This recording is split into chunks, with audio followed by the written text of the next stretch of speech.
Bismillahirrahmanirrahim. Assalamualaikum warahmatullahi wabarakatuh. Rabbi shrali sodari wa yassir li amri wahlul 'uqdatam min lisani yafqahu qawli. Puji syukur kita panjatkan kepada Allah Subhanahu wa taala, dan tak lupa pula kita bersalawat kepada baginda Rasulullah Muhammad sallallahu alaihi wasallam. Baik, pada video kali ini saya akan menjelaskan materi mengenai sejarah sosiologi pendidikan. Jadi, sebelum kita masuk ke pembahasan lebih lanjut, perlu kita ketahui bahwasanya apa sih pengertian dari sosiologi pendidikan itu. Jadi, sosiologi pendidikan adalah suatu studi yang mempelajari tentang perkembangan kehidupan masyarakat sebagai makhluk sosial dapat terpengaruh oleh cara pendidikan yang pernah atau sedang dijalankan.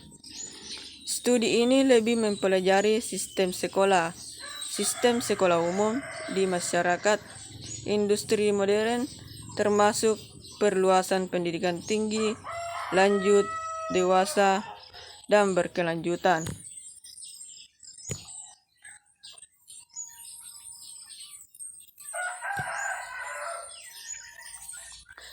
Selanjutnya kita masuk ke pembahasan inti, yaitu paradigma sosial pendidikan. Paradigma sosial pendidikan ini terbagi menjadi 3. Yang pertama, fakta sosial. Durkheim adalah orang pertama yang menunjuk fakta sosial sebagai pokok persoalan yang harus dipelajari dalam ilmu sosiologi.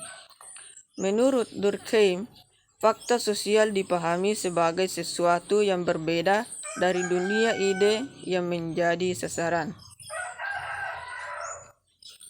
Paradigma sosial pendidikan yang kedua yaitu definisi sosial. Max Weber sebagai tokoh paradigma ini mengartikan sosiologi sebagai suatu studi tentang tindakan sosial. Yang dimaksud tindakan sosial adalah tindakan individu sepanjang tindakannya itu memiliki makna subjektif bagi dirinya dan diarahkan kepada tindakan orang lain. Dan paradigma sosial pendidikan yang ketiga yaitu perilaku sosial.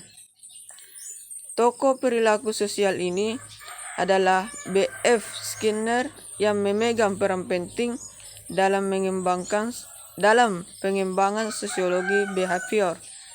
Skinner mengkritik objek studi paradigma, fakta sosial dan definisi sosial bersifat mistis, tidak konkret, realistis.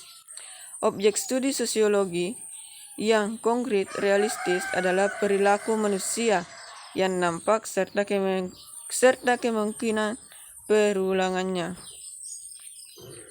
Selanjutnya yaitu tokoh sosiologi.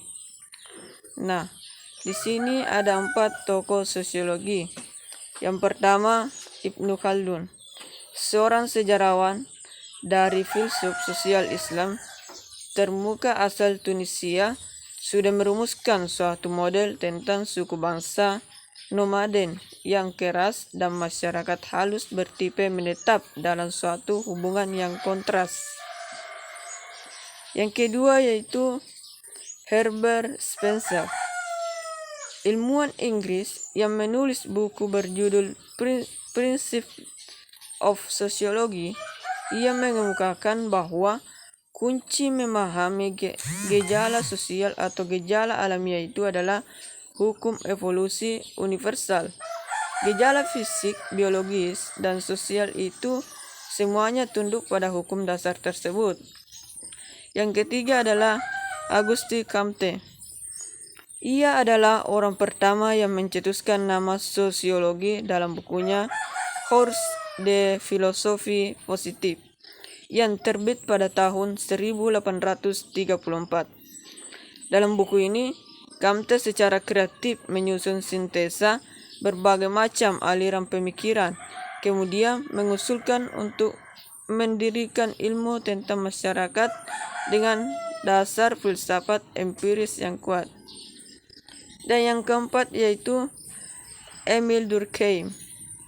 Berkat Emile Durkheim, perkembangan sosiologi semakin mantap. Melalui bukunya Rules of Sociological Method yang terbit pada tahun 1895, Durkheim menguraikan tentang pentingnya metodologi ilmiah di dalam sosiologi untuk meneliti fakta sosial. Durkheim saat ini diakui banyak pihak sebagai bapak metodologi sosiologi. Dan materi yang terakhir yaitu tokoh-tokoh sosiologi pendidikan. Nah, tokoh-tokoh sosiologi pendidikan ini juga dibagi menjadi 4. Yang pertama adalah Lester Fenwar. Lester Fenwar adalah salah seorang pelopor sosiologi di Amerika Serikat yang dianggap sebagai pencetus gagasan tentang lahirnya sosiologi pendidikan. Gagasan ini tersusun dalam karyanya Applied Sociology atau Sosiologi Terapan, yang khusus mempelajari perubahan-perubahan masyarakat karena usaha manusia. Menurutnya, kekuatan dinamis dalam gejala sosial adalah perasaan yang terdiri dari beberapa keinginan dan beberapa kepentingan. Perasaan merupakan kekuatan individu karena interaksi, kemudian berubah menjadi kekuatan sosial. Dari kekuatan sosial tersebut mempunyai kekuatan untuk menggerakkan kecakapan manusia dalam memenuhi kebutuhannya. Yang kedua yaitu John Dewey.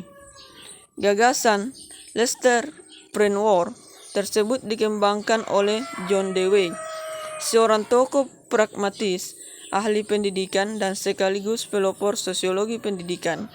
Dalam karya termasyhurnya yang berjudul School and Society yang terbit pada tahun 1899, menekankan sekolah sebagai institusi sosial. Ia memandang bahwa hubungan antara lembaga pendidikan dan masyarakat sangat penting. Yang ketiga yaitu Emile Durkheim. Salah seorang tokoh penting dalam khasanah perkembangan sosiologi pendidikan adalah Emile Durkheim, terutama pandangannya terhadap pendidikan sebagai suatu social sin atau ikhtiar sosial. Atas dasar pandangan ini, beliau mengatakan bahwa pendidikan itu bukanlah hanya satu bentuk, baik dalam artian ideal maupun aktualnya, tetapi bermacam-macam. Dan yang terakhir yaitu Mannheim. Dalam perkembangannya, Karl Mannheim.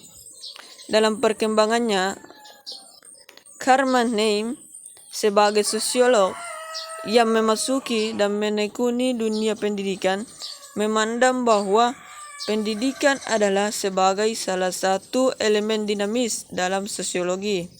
Ia menyatakan dalam statementnya yang menyebutnya bahwa ahli sosiologi tidak memandang pendidikan semata-mata sebagai alat merealisasikan cita-cita abstrak suatu kebudayaan atau sebagai alat transfer keahlian teknis, akan tetapi sebagai suatu bagian dalam proses mempengaruhi manusia.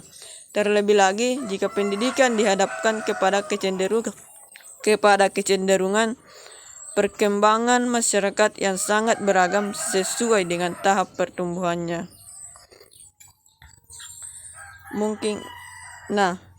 Itulah tadi penjelasan materi dari saya. Semoga bermanfaat dan terima kasih. Wassalamualaikum warahmatullahi wabarakatuh.